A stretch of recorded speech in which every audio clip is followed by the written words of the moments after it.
மகாராஷ்டிரா, ஜார்க்கண்ட் தேர்தல் முடிவுகள் குறித்து தான் உரையாடி கொண்டிருக்கிறோம். மற்றும் இடைத்தேர்தல் முடிவுகள் குறித்தும் நம்ம பேச வேண்டியிருக்கு. நம்ம தொடர்ந்து பேசலாம். திரு ஆசீர்வாதம் ஆச்சாரி, ஜார்க்கண்ட் முடிவு என்ன சொல்கிறது? என்ன செய்தியை பாஜகவுக்கு சொல்லியிருப்பதா நினைக்கிறீங்க? அதாவது ஜார்க்கண்ட் தேர்தலுடைய முடிவுகள் இன்னும் முழுசா வரல. ஏன்னா கொஞ்சம் தான் வித்தியாசத்துல அவங்க லீட்ல இருக்காங்க.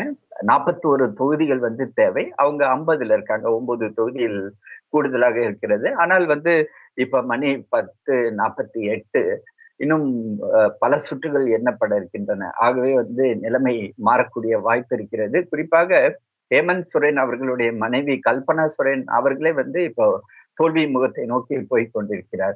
அது ஒரு பேராமீட்டராகவே நம்ம பார்க்கலாம். ஏனென்றால் இந்த தேர்தலில் ஹேமந்த் சோரனும் கல்பனா சோரன் தான் மாநிலம் முழுக்க பிரச்சாரம் மேற்கொண்டு அவங்களுடைய ஜேஎம்எம் மற்றும் காங்கிரஸுக்காக அவங்க பிரச்சாரத்தை மேற்கொண்டார்கள். அது நாங்க நேரடியாக பார்த்தோம்.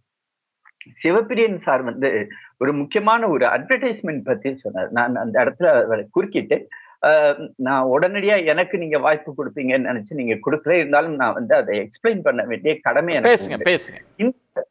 இந்த ஜார்க்கண்ட் மாநிலத்தை பொறுத்தவரை ஒரு மிக முக்கியமான ஒரு பிரச்சனை என்ன அப்படின்னா, ஊடுருவல்காரர்கள் எப்படின்னு நாங்க அழைக்கக்கூடிய அந்த பங்களாதேஷ்ல இருந்து வந்தவர்களுக்கு காங்கிரஸ் கட்சி என்ன பண்ணிருந்தாங்கன்னா, காங்கிரஸ் ஜேஎம்எம் கட்சி இவங்க ஆட்சியில அவங்களுக்கு ரேஷன் கார்டு, அந்த ரேஷன் கார்டு மூலமாக அவங்களுக்கு ரேஷன் உணவுப் பொருட்கள் வழங்கப்பட்டன.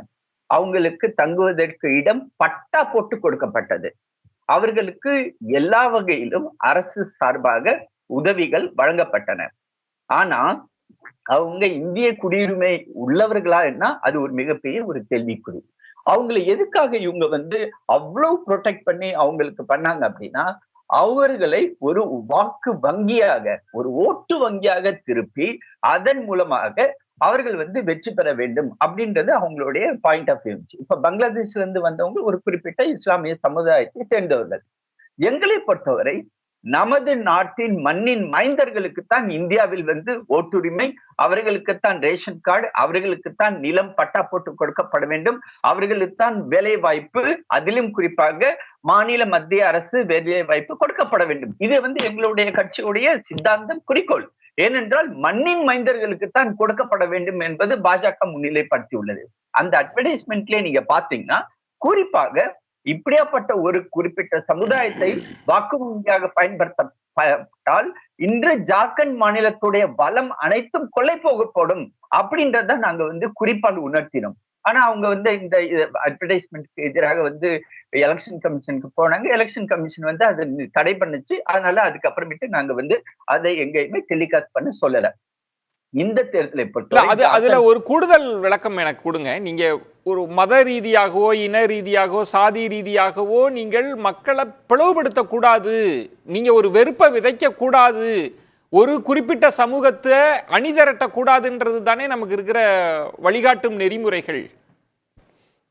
அதை நீங்க மீற முடியாது இல்லையா? நாங்க மீறல. ஆக்சுவலி மீறினது இவங்கதான்.